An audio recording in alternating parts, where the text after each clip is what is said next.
Hello everybody, thanks for joining Walrus News Now. This video is going to be about Pope Francis' visit. Pope celebrates giant mass in Cuba, one day after veiled critique to leaders. We're going to play CNN's video to start with.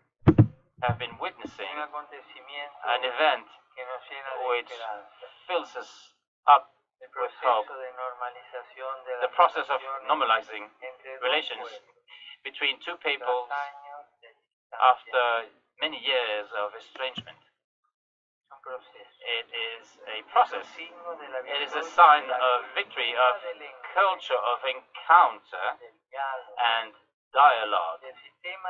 The system of universal growth over the forever dead system of dynasties and groups, as Jose Marti would say. I urge political leaders to persevere on this path and to develop all its potentialities as a proof of high service which they are called to carry out on behalf of the peace and the well-being of the people of all America, and as an example of reconciliation for the entire world. Okay, ladies and gentlemen, now the second of CNN's video will play now.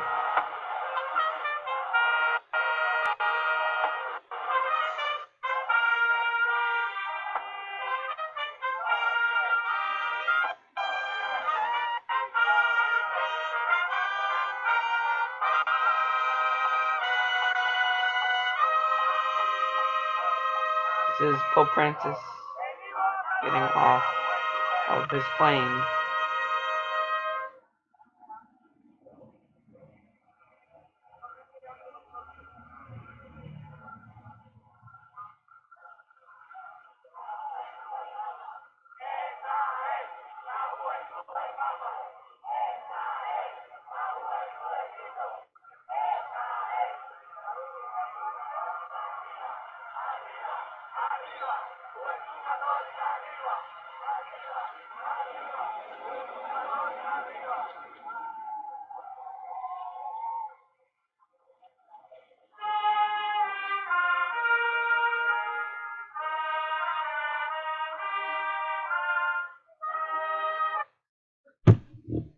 Okay,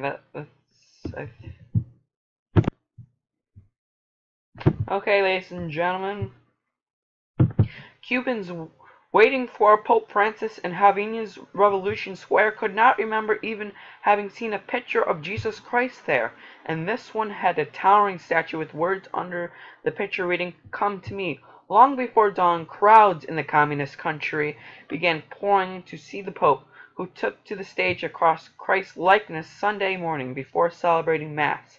He passed through the crowd in the Pope-mobile, greeting worshippers. 3 hours ahead of his arrival, the square was already packed with many thousands of people. The Cuban government was expecting 100,000 or more people to attend. The Red Cross set up stations to take care of medical needs that might arise from exhaustion. Oh, wait. Crowds cheered and waved flags at the Pope near Cardinal Sean O'Malley, Archbishop of Boston, and Cardinal Theodore McCarrick, Archbishop Emeritus of Washington, were seated near Pope Francis along with Cardinal Peter Turkson of Guyana. Turkson was a key advisor on the Pope's encyclical on the environment. Argentina President Cristina Fernandez de Kirchner and Cuban President Raul Castro also attended the Mass. The government has given the crowd a rare event, opening Wi-Fi signals. It has encouraged Cubans to send messages and welcome the Pope. Political meetings. Later Sunday, Francis is to meet with the government officials and follow that with meetings with local priests and seminars. When Francis landed in Cuba on Saturday, he quickly called on the communist nation to open itself with the world. While praising its recent restoration of diplomatic ties with the United States, Francis is greeted by Castro on Jose Marti International Airport in Havana, where the Pope urged Cuba to grant its people the, quote, freedom, the means, and the, quote, space to practice their faith, in in-plexed criticism of many restrictions in the country's places on religion. The Catholic Church was once an integral part of Cuban history. The Pope says inspiring veterans of its war and independence is sustaining the hope which preserves people's dignity in the most difficult situations. In a short speech, Francis also invoked Jose Marti, a Cuban hero, to deliver a veiled critique of the Castro, says Andrew Chestnut, a professor of Latin American history of the Virginia Commonwealth University. Marti, a George Washington-type figure, died in 1895 during the War for Independence. Sorry, ladies and gentlemen. Getting a little confused. Where is I? Oh, there we are.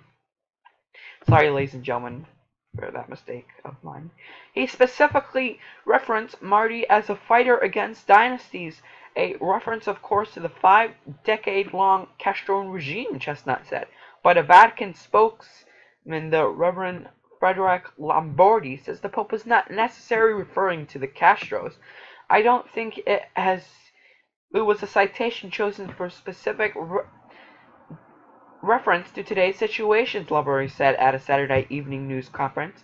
Francis has criticized Cuba in the past, though. In a 1998 book that he edited, he wrote that Cuba's authoritarian and corrupt regime should be scrapped in favor of representative democracy.